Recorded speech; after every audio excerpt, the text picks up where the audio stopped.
Привет! С вами Маргарита Воробьева, и в этом видео я расскажу, как как говорить энергично и весомо без слов подпорок. Слова подпорки — это не слова-паразиты, а звуки вроде с помощью которых вы пытаетесь нивелировать паузы. 3 способа очистить речь от мусора. Первый — полюбить такие сознательные паузы. Речь медленно говорящего человека воспринимается как более взвешенная и убедительная.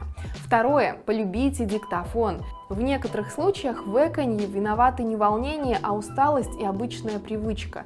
Излечите себя диктофоном. Регулярно записывайте пересказ фильма, книги, научные статьи, контролируя частоту речи.